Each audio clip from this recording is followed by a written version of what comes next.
메리 크리스마스. 고맙습니다. 응답해 주셨어요. 좀 일찍 한 건가요? 인사말. 근데 우리는 성탄이 365일 계속 이어져야 하는 믿음의 사람들입니다. 주님 오심으로 우리의 삶이 바뀌었고 세상이 바뀌는 그 귀한 날 1년에 한 번 정하여 지키지만 여러분들의 삶이 항상 즐겁고 유쾌한 그런 성탄의 비밀이 간직되어져 있기를 축복합니다. 오늘 본문의 말씀을 보면은 여호와의 사람이 무엇이기에 주께서 그를 알아주시며 인생이 무엇이기에 그를 생각하나이까. 제가 이 구절을 읽으면서 제 마음속에 아주 오래전입니다. 청년 시절에 이것이 사랑이구나. 이것이 하나님의 사랑이구나. 그걸 깨닫고 늘 이 구절을 마음속에 담으면서 제가 살아왔고 목회했고 그리고 또한 예배 드렸다. 그렇게 간증할 수 있습니다. 여러분들 이게 두 가지가 사랑의 내용인데요. 하나는 사람이 무엇이간데 그를 알아주십니까? 사랑은 알아주는 거예요. 모르고 사랑은 불가능한 겁니다. 들어 교회 안팎에서 사랑합니다 그러는데 거짓말 많이 해요. 그를 몰라요. 그냥 순간 감정적인 조음의 표현일 수는 있지만 사랑이라는 단어에는 걸맞지 않아요. 사랑이란 take knowledge of him, 그에 대한 지식을 취하는 것, 그래서 그를 아는 것, 그것이 오늘 본문의 의미입니다. 여러분들 누군가 사랑하게 되고 사랑하고 싶어지면 그를 알고 싶어집니다. 그래서 알아봐요. 저분은 뭘 하시는 분일까? 저분은 어디에 사는 분일까? 저분의 가족은 어떤 분일까? 저분의 남편은, 저분의 아내는 어떤 분일까? 궁금하면서 질문하게 되고 또한 정보를 얻어요. 그것이 관심이고 관심이 결국은 사랑의 한 내용이에요. 하나님은 우리를 사랑하신다 그러는데 그것의 첫 번째가 하나님이 우리를 너무도 잘 알고 계세요. 하나님 우리를 모르고 독생자를 보낼 수가 없어요. 하나님이 우리를 모르고 예수께서 십자가에 죽을 수가 없어요. 지금도 우리를 너무 잘 아십니다. 그 누구보다 잘 아십니다. 우리라는 표현보다는 여러분들 나를 하나하나를 너무 잘 알고 계세요.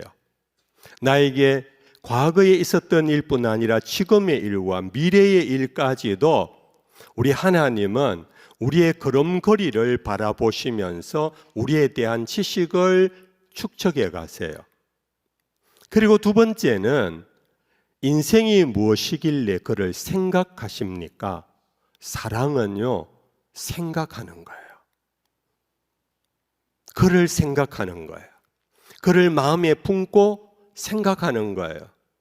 그가 누군지 안 사랑은 생각하면서 그에 대한 염려와 걱정을 해요. 그에 대해서 기도가 나와요. 이것이 바로 인생이 무엇이간데 저를 생각하십니까? 그런 의미입니다. 이스라엘 백성들이 출애굽한 사건을 아시지요? 이 출애굽한 사건에 대하여서 그 동기를 출애굽기 1장 2장에 하나님께서 그 백성 이스라엘의 부르짖음을 들으시고 내려와 그들을 보시고 그들의 형편을 아시고 그러면서 모세를 준비시키시며 모세를 세우시는 것이 출애굽의 바로 출발점입니다. 그 본문 한 부분을 그냥 제가 소개합니다. 출애굽기 2장 24절 이하에 보면 하나님이 그들의 고통 소리를 들으시고 하나님이 아브라함과 이삭과 야곱에게 세운 그의 언약을 기억하사 하나님이 이스라엘 자손을 돌보셨고 하나님이 그들을 기억하셨더라. 그래서 출애굽 사건은 정치적 군사적 사건이 아닙니다. 출애굽 사건은 하나님의 사랑의 사건입니다. 자기 백성의 형편을 아시고 자기 백성의 형편을 살피시고 그러고는 하나님의 액션이 들어간 이것이 바로 출애굽이었고 이 출애굽 사건은 지금까지도 우리와의 관계에서 계속되어지는 것입니다. 우리를 그냥 때가 되면은 천당 그냥 훅 데리고 가는 것이 아니고 우리의 모든 것을 아시는 하나님이 우리를 살피세요. 우리를 살피시면서 우리가 넘어지고 실패하고 좌절했을 때 그분은 우리의 목자가 되셔서 우리를 푸른 조장 쉴만한 물가로 인도하시며 쉬게 하시고 우리의 영혼이 낙심되어 있을 때 우리의 영혼을 소생시켜 주시고 우리가 때때로 죄악의 길에 빠졌을 때 주께서 자기 이름을 위하여 자기 이름을 두고 우리를 의의 길로 그 길을 바꾸어 인도하신다고. 이것이 지금도 우리를 향한 하나님의 사랑입니다. 저는 오늘 설교 제목을 우리 성가곡이지요. 사랑이 예 오셨네. 우리 아마 찬양대원들 불렀고 아실 거예요. 사랑이 예 오셨네. 그 오신 사랑이 뭔가? 그 단순히 예수님이 오셨다가 아니고 예수님이 왜 오셨느냐 하면은 우리를 아시고 우리를 생각하시는 중에 결단 내린 것이 바로 하나님이 세상을 이처럼 사랑하사 독생자를 주셨으니 이는 저를 믿는 자마다 멸망치 않고 영생을 얻게 하려 하심이라. 구원의 사건은 우리를 알기에 일어난 사건입니다. 우리를 염려하고 생각하고 살피셨기 때문에 우리에게 일어난 복음의 열매인 것입니다. 우리는 사랑이 오셨답니다. 두 번째는 사랑의 또 다른 한 특성이 있어요. 그것은 사랑하는 자가 와요. 사랑하는 자가 기다리고 오라고 부르지 않아요. 여러분들 사랑이 한창일 때는 막 달려가잖아요. 보고 싶으면 막 뛰어가잖아요. 근데 사랑이 식으면 어떻게 됩니까? 기다려요. 왜 안 와? 오지. 내가 불렀는데 왜 안 와? 그래요. 그러면서 그의 모든 것을 정가를 상대방에게 해버려요. 이건 이미 사랑이 식어버린 거예요. 사랑이란 찾아오시는 거예요. 그 사랑이 예 오셨네. 여기에서 오신 분이 누구냐 하면은 사랑이 직접 오신 거예요. 하나님이 직접 오신 거예요. 대리자를 보내지 않았어요. 천사를 보내지 않았어요. 여러분들 이것이 굉장히 복음의 핵심입니다. 여러분들 대통령이요 우리 집안에 슬픔을 당했을 때 국무총리를 통해서 조화를 보내는 것도 우리에게는 영광이라 여기고 좋아하지요. 그러나 생각해 보십시오. 그분이 직접 상가를 찾아서 조문을 한다. 이건 하늘과 땅 차이예요.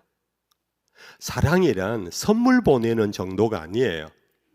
물론 사랑에는 선물이라는 것도 동원될 수 있어요. 편지라는 것도 동원될 수 있어요. 전화를 통화도 동원될 수 있어요. 그러나 사랑은 그 정수는 찾아와 만나는 거예요. 성탄이 바로 그 사건이에요. 성탄은 하나님이 우리를 아시고 생각하시며 작정하시고 찾아오신 날이 바로 성탄인 것입니다. 여러분들 우리는 독생자를 보내셨다 하는 여기에 하나 힌트로 보태는 것은요, 이 우리 기독교의 신과는 독특한 신관, 다른 종교에는 없어요. 그걸 이른바 삼위일체 신관이라 그러는데, 이것은 성부 하나님, 성자 하나님, 성령 하나님이 그 본질과 영광과 권능이 동등하시다, 동일하시다. 그러므로 성령도 하나님, 성자도 하나님, 성부도 하나님이세요. 그러나 이 하나님이 셋은 아니에요. 이것을 일컬어서 트리니티, One God in three persons, 세 위격 안에 한 분 하나님. 제가 여기까지만 할게요. 어려우니까. 우리가 복음을 이해할 때 중요한 겁니다. 하나님이 세상을 이처럼 사랑하사 독생자를 보냈다라는 것은 그냥 하나밖에 없는 귀중한 아들 보냈다 정도가 아닙니다. 그분이 곧 하나님이시라는 겁니다. 하나님이 직접 우리를 찾아왔다라는 겁니다. 하나님이 직접 우리를 보러 왔다라는 겁니다. 이 복음의 진리를 이해하고 깨달을 때에 바로 예수님이 오신 의미가 무엇이며 그 가치가 무엇인가를 우리는 더 깊이 이해할 수 있어요. 그러면서 우리는 예 오셨네, 사랑이 예 오셨네. 예라는 의미는 이거는 우리 말의 고어예요. 그런데 우리 말은 옛부터 우리가 쓰는 이 말을 사용했어요. 단지 세종대왕께서 학자들을 모아서 우리가 사용하는 이 말을 문자로 만든 것이 한글이에요. 세종대왕은 한글을 창시하셨지 우리말을 만드신 분은 아니에요. 고대에 우리 한국 역사 속에 중세기쯤에 사용되어지던 고어인데, 이 예라는 말은 요즘 말로 말하면 여기라는 말이에요. 여기. 사랑이 예 오셨네는 사랑이 여기 오셨네. 이 예는 요즘도요 우리가 말 속에 사실은 사용해요. 옛다 받아라, 이런 말 서지요? 들어봤나요? 젊은이들 모르나요? 옛다 받아라. 옛다라는 것은 여기 있다라는 겁니다. 여기 있으니 받아라. 여러분들, 사랑이 오신 그 장소가 어디냐 하면은 여기예요. 이거는 철학적으로 실존주의의 개념인데요. 이 여기라는 것은 내가 사는 모습, 나의 형편과 처지, 나의 삶의 자리, 이 모든 것을 한마디로 바로 여기라는 말을 사용해요. 사랑이 여기 오셨습니다. 이것을 요한복음 1장 14절에서는 말씀이 육신이 되어 우리 가운데 거하신다, 이렇게 표현되어 있어요. 즉 하나님께서 육신을 입고 우리 가운데 거하심이 바로 여기, 육신을 입은 것으로 인하여 인생은 죽음을 향하여 달려가면서 죽음을 두려워하여 일평생 종노릇하는 연약함을 갖고 있어요. 그래서 불가에서도 생로병사 4가지 고통 가운데 가장 큰 고통이 바로 사망, 죽음에 대한 고통 아닙니까? 이것이 성경에서도 히브리서 말씀 속에 이렇게 표현되어 있어요. 히브리서의 2장 14절 이하에 자녀들은 혈과 육에 속하였으며 그도 또한 같은 모양으로 혈과 육을 함께 지니심은 죽음을 통하여 죽음의 세력을 잡은 자 곧 마귀를 멸하시며 또 죽기를 무서워함으로 한평생 매여 종노릇하는 모든 자들을 놓아주려 하심이라. 사랑이 오셨는데 어디 오셨느냐? 궁궐에 오지 않았어요. 수배대가 있는 장군들의 집에 오지 않았어요. 종과 무섬들 하녀들이 많은 부유한 사람의 집에 오시지 않았어요. 우리가 아는 대로 복음서에 보면 예수님이 오신 곳은 베들레헴입니다. 마구간입니다. 그들이 말들이 먹는 여물통에 그의 몸을 처음으로 누이시며 이 땅에 말씀이 사람으로 살기 시작하셨어요. 예수님이 만난 분들은 물론 잔치집의 사람도 만났지만은 어떤 랍비와 같은 사람도 만났고 제사장도 만났지만은 주로 많이 만난 사람은 병든 자들이었어요. 예수님이 많이 만난 사람들은 남의 손가락질을 받고 성토당했던 세리와 같은, 그리고 몸을 파는 여인과 같은 죄인들의 친구가 되어 주셨어요. 예나 지금이나 우리가 좀 업신여기는 어린 아이들, 죄송합니다, 여성들, 옛날엔 더 했겠지요. 예수님은 그들을 가까이 하신 분이 바로 예수님이 오신 자리예요.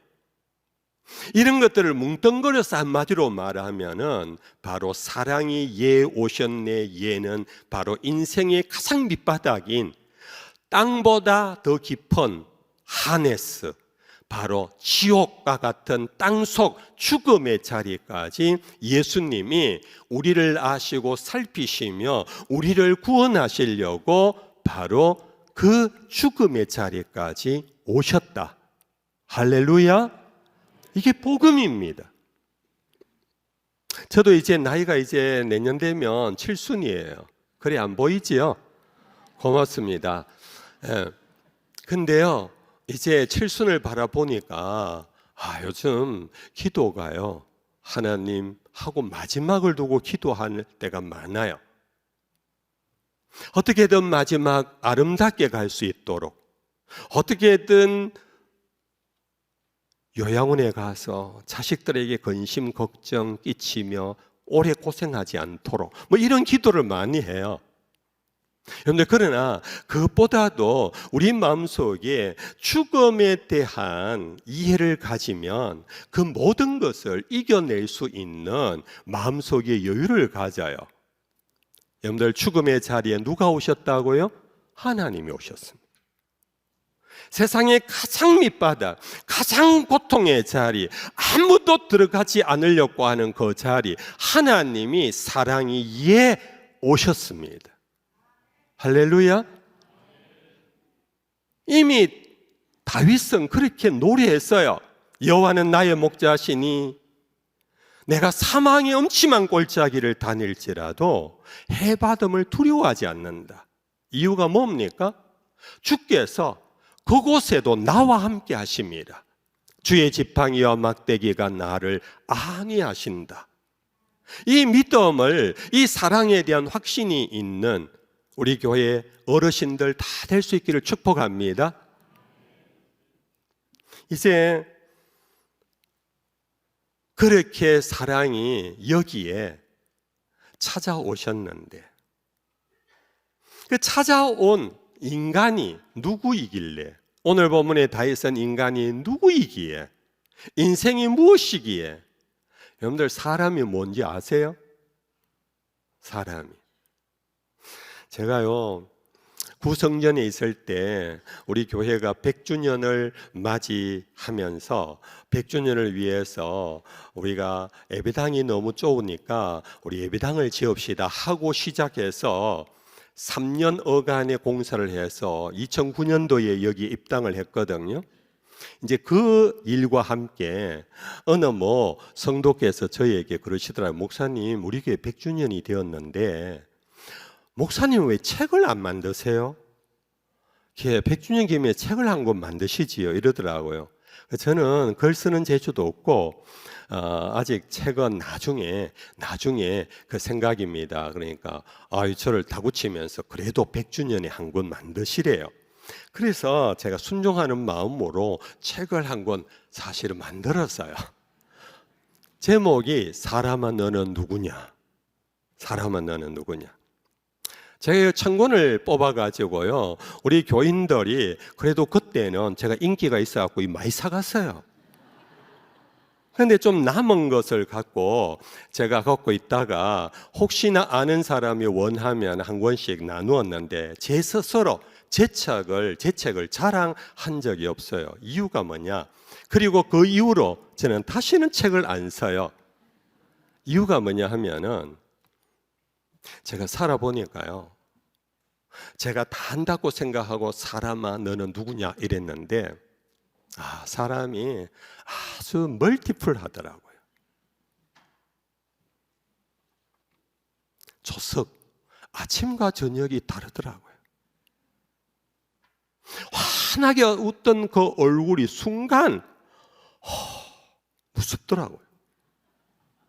목사님 하고 막 그렇게 다가오던 분이 어느 날 냉랭해요. 각기 다른 분이 아니에요. 한 분인데. 그래서 이것을 심리학으로 일컬어서 다중인격체라고 그러더라고요. 그래서 사람을 함부로 뭐다 정의하기가 참 어렵겠더라고요. 그래서 제가 이 책 쓴 것을 부끄러워하기도 하고 더 이상 이 책을 돌아다니지 않도록 제가 여러분들 80년대 제5공화국 시대 때입니다. 그때 사회운동가였던 박노해 씨라고 아시는지요? 그분이 사회운동을 하다가 옥에 갇혀서 오랫동안 수인이 되어 살다가 그가 그 안에서 책을 많이 읽으시고 생각을 많이 하시고 이제는 시인이 되고 사진 작가가 되었어요. 이분이 2011년도에 책을 한 권 내었는데 그 책 제목이 사람만이 희망이다. 제가 그 책 제목을 보면서 처음에 굉장히 눈이 번쩍 뜨이더라고요.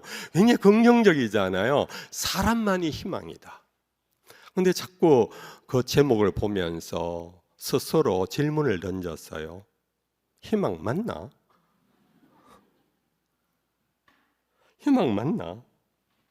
과연 사람에게 희망이 있을까? 사람이 믿을 만한가? 역사를 보거나 우리가 성경을 읽어도요, 성경의 인물들이나 역사의 인물들이요 한결같지 않았어요. 대표적으로 아브라함, 믿음으로 갈 바를 알지 못하고 출발은 멋있게 했어요. 근데 약속의 땅에 돌아서 아주 비열한 행동을 하고 말았어요.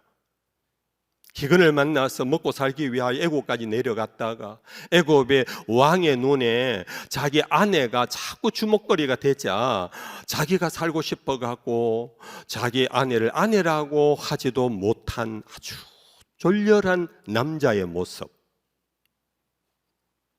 여러분들, 오직 하나님의 복만 있으면 된다 하고 형을 속이고 장자의 명분을 얻었던 야곱이 그렇게 하늘을 바라보며 살았던 그가 바로 형도 속이고 아버지도 속이고 그의 외갓집에 가서 그의 외삼촌 아니 그의 장인어른까지 속이고 그의 일평생이 사기꾼처럼 살아온 많은 모습을 우리는 봅니다. 우리는 그런 모습을 순간순간 내가 만약 현장에서 그런 인격, 그런 사람을 만난다면 우리는 얼마나 실망할까요? 그분이 대단한 분인데 그런 어떤 모습을 보면서 우리는 얼마나 실망할까요? 저의 모습 안에도 그런 실망거리가 너무 많아요. 여러분들, 이러한 우리 인생 가운데 사랑이 바로 이런 우리에게 오셨습니다. 여러분들 1915년에 발표된 소설인데요. 그 전해가 1914년도에 제1차 세계대전이 유럽에 터졌거든요. 이 혼란한 가운데 유태계 독일인 문학가이며 철학가가 소설을 한 권 썼어요. 그것이 바로 카프카라는 분이 쓴 변신이라는 책입니다. 여러분들 화면에 떠지요? 변신. 저 그림이 뭡니까? 뭐처럼 보여요? 저 벌레 여러분들 집에는 요즘 없지요? 바퀴벌레 같이 보이지요? 저 바퀴벌레가요 큰 거는 정말 끔찍해요. 무서울 정도로 끔찍해요. 그런데 이 소설의 주인공인 그레고르 잠자라는 분이 주인공인데 이분은 부모를 모시고 형제간이 여럿 있었는데 이 가정을 짊어지고 가는 가장 노릇을 했어요. 요즘은 유통업이 발달돼 가지고 여러 가지로 신속하고 편리한데, 이 100여 년 전에 유럽에서도 마찬가지로요, 물건을 공장에서 떼다가 혹은 생산지에서 떼다가 어떤 도시나 사람들에게 판매하는 그런 외판원이었어요. 얼마나 힘들었을까요? 그래도 참 효자답게 부모를 잘 복양하고 그 가정을 이끌어 간 거예요. 지쳐서 어느 날 하룻밤은 잠을 깊이 들었는데 아침에 일어났는데 자기 몸이 이상한 거예요. 깨어보니 자기 몸이 아주 큰 흉측한 벌레로 바뀌어져 있는 거예요. 그런데 사람으로서의 인격에서 말은 해요. 깜짝 놀라니까 이 소리를 듣고는 가족들이 쫓아왔어요. 아버지가 얘야 이게 어떻게 된 일이냐? 아버지 저도 모르겠어. 오빠 이거 어떻게 된 일이에요? 나도 몰라. 그러니까 우리 동생 울기 시작하고 아버지는 이 큰일이다 큰일이다 그러면서 며칠을 지나는 동안에 이 가족 생활에 아주 불편하기 짝이 없는 거예요. 이 잠자 아들을 과거에는 효자 났다 이런 오빠 없다 했던 이 아들이 오히려 이 집에 괴물이 되어 있으니까 아버지가 가정의 평화를 위해서 잠자야 너 좀 나가라, 집에 쫓겨나 버렸어요. 쫓겨난 이 오빠를 따라 누이 동생이 가서 있는 곳을 보고는 음식을 이렇게 갖다 배달하면서 굶지 않도록 그렇게 하는 중에 그게 오래가지 못하잖아요. 누이 동생도 결국은 떠나게 됐어요. 더 이상 얘기할 거 없고 제가 중요한 요약을 했어요. 이 변신이라는 책을 통하여 당시 전쟁 후 그렇게 화려하고 낭만의 시대를 구가했던 유럽이 몰락해 가면서 그것의 한 메타포 은유적인 사건이 되어버렸어요. 어느 날 갑자기 전쟁을 통해서 모든 걸 잃어버린 거예요. 어느 날 전쟁을 통해서 불구가 되고 어느 날 전쟁을 통해서 거지가 되어버린 그뿐 아니라 오늘날까지도 이 책은 우리들에게도 이런 불안이 있어요. 어느 날 갑자기 내 몸에 아침에 일어났는데 이상해. 병원에 갔더니 암이래. 어느 날 잘 되던 사업이 갑자기 부도가 났어. 어느 날 갑자기 공부 잘하던 내 아이가 학폭을 당해서 학교를 안 간다 그래. 이런 예를 들면 수없이 많이 들 수 있는 것 아닙니까? 이 변신이라는 소설을 통해서 우리 인간 사회, 인간이 무엇인가? 어느 논평가는 그런 얘기를 했더라고요. 이것은 바로 도구로서의 인간이 소외되어 가는 절망적 사건이라고. 우리 사람이 이 잠자라는 아들이 도구였어요. 이 가정을 먹여 살리는 도구였어요. 그런데 그가 벌레가 되는 순간 도구로서의 기능이 멈추게 되고 그로 인하여 그렇게 칭찬하고 사랑하고 존경했던 모든 가족뿐 아니라 이웃의 친구들조차도 담을 쌓고 다 떠나버리는, 여러분들 혹 그런 경험이 있으신가요? 다윗은 오늘 본문에서 3절에서 사람이 무엇이 간데 인생이 무엇이길래 주께서 아시고 주께서 생각하시나이까 하고는 당신의 간증과 같은 답을 내렸어요. 사람은 4절에 흙것 같고 그의 날은 지나가는 그림자 같으니이다. 이것은 단순히 시상이 아니에요. 다윗의 삶에 압축된 내용이에요. 그는 어느 날 괜히 전쟁터에 나갔다가 골리앗을 이기는 바람에 장군이 되어버렸어요. 박수갈채를 받았어요. 사울은 천천히인데 다윗은 만만이라는 영광을 얻었어요. 그러나 그 즉시 그로 인하여서 그는 사울 임금 현세 권력자에게 결국은 죽임당할 수많은 사선을 넘게 돼요. 도망치는 십수년의 삶을 살아요. 어떻게 해서 결국은 그는 살아남고 사울은 전사하고 예루살렘의 임금이 됐어요. 그러나 임금이 된 후에 얼마 후에 안에 투쟁이 일어납니다. 오늘 성경을 자세히 읽어보면 이런 내용이 많아요. 결국은 권력자들의 투쟁이 일어나요. 이파저파가 서로 왕을 옹립하면서 권력 다툼이 일어나요. 심지어 그 가운데 왕자의 난도 일어나요. 그래서 아들에게 쫓겨서 요단강 동편까지 도망을 치는 경우도 생겨요. 다윗은 인생이 무엇이 간데? 인생은 바로 헛것입니다. 그 영광은 지나가는 그림자에 불과합니다. 이러한 그림자에 불과하고 허무하기 짝이 없는 인생. 지금은 목사님, 장로님 그래도 언제 어느 순간 발길질을 당할지 모르는, 죄송합니다, 꼭 제가 장로님, 목사님께서 그러한 일들을 우리가 당하는 그러한 것 속에 우리는 정말 인생은 헛것이구나, 인생의 영광은 지나가는 그림자구나, 나 자신도 그렇고 사람들에 대한 그 존재의 그 가벼움, 우리는 대체로 보면 참 훌륭하신 분이다, 대단하신 분이다 그러는데요, 사실 우리는 살아가면 살아갈수록 정말 존재가 얼마나 가벼운지를 느낄 때가 참 많아요. 거기에서 비열한 일도 경험하고 비참한 자괴감도 가지고, 바로 이런 사람에게 사랑이 오셨다는 것입니다. 사람도 사람을 믿어주지 못하고 사람도 자기 희망을 노래하지 못하는 바로 이러한 인간 세계에 하나님은 끝까지 인간을 믿어주시고 인간에게 희망을 놓치지 않으셨다.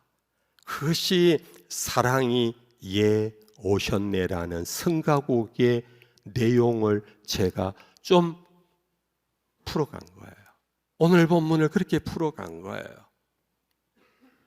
사랑하는 성도 여러분들, 오늘 우리는 이 세상 살면서 정말 여기에 나의 삶의 자리가 힘들고 지치고 어렵고 세상이 정말 귀찮고 세상에 정말 희망이 없고, 그러한 것에 대하여 우리가 끝까지 절망할 수 없는 까닭은 하나님이 아직도 세상을 붙잡고 계시고 아직도 나 같은 죄인을 살피시고 알고 계시며 아직도 나를 믿어주신다라는 이 복음을 우리는 놓치지 않아야 합니다.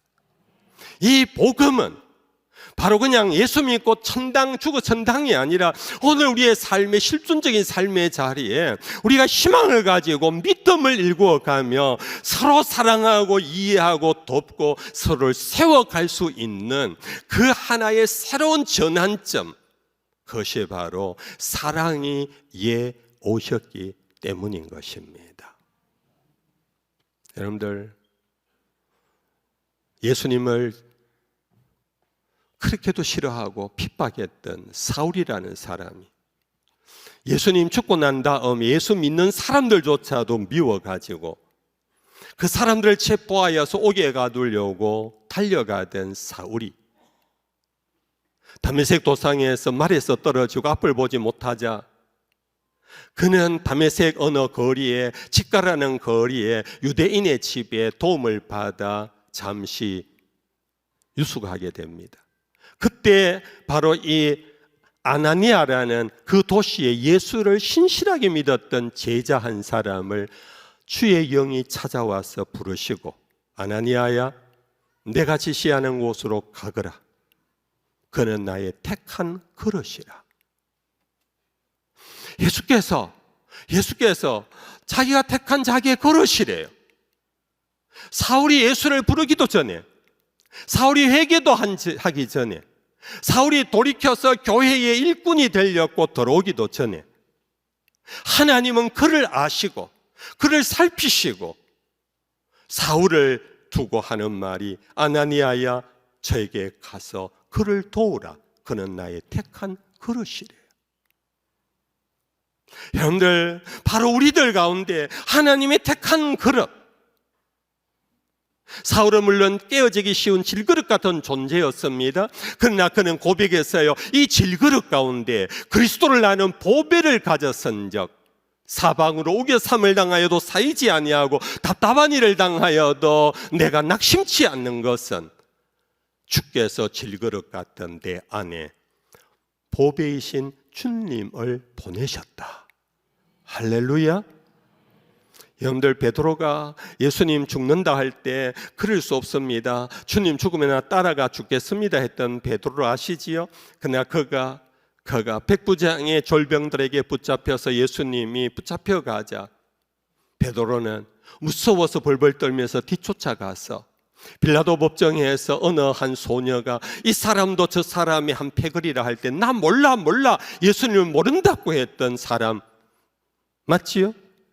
그리고는 제갈길로 가버렸어요. 이전에 고기 잡아 먹던 티베라 갈릴리 파도로 가버렸어요. 그런데 예수님은 미리 약속한 대로 예수님은 그들의 그 모든 것을 아시고 먼저 티베라 바다로 오셨어요.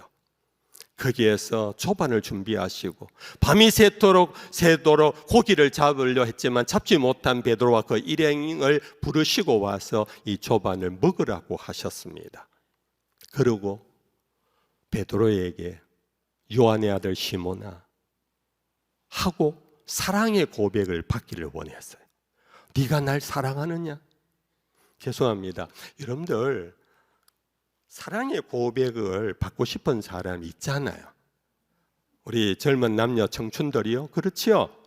멋있고 백말 타고 온 남자 같고 미스 코리아 같고 이건 그냥 제가 하는 소리입니다. 아무튼 사랑의 고백을 받고 싶은 사람이 있어요. 저는 어떤 사람이 싫은 사람이 와서 내가 당신을 사랑합니다 그러면 여러분들 완전히 막 죽을 상을 하잖아요. 근데 베드로에게요 사랑의 고백을 받고 싶어 하셨어요. 이 말이 되는 겁니까? 이 비열하고 쫀쫀한 모른다고 도망친 베드로에게 네가 나를 사랑하느냐? 그러니까 베드로가 어중간한 답을 했어요. 내가 주를 사랑하는 줄 주께서 아십니다. 그 어중간한 소리를 듣고도 예수님이 그러면 내 어린 양을 먹이라, 내 어린 양을 치라고 하셨어요. 이게 바로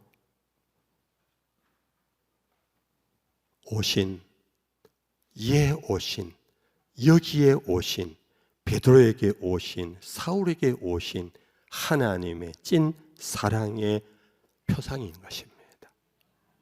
말씀이 좀 길었죠? 죄송합니다. 맺을게요. 사랑이 오셨습니다. 여러분들, 그 사랑 얼마나 아름다운지요. 그 사랑 얼마나 날 부욕해 하는지요. 그 사랑 얼마나 크고 놀라운지, 그 사랑 얼마나 나를 감격하게 하는지, 다 표현 못해도 나 표현하리라, 다 고백 못해도 나 고백하리라, 다 알 수 없어도 나 알아가리라, 다 닮지 못해도 나 닮아가리라. 아멘. 다 일어나시겠습니다.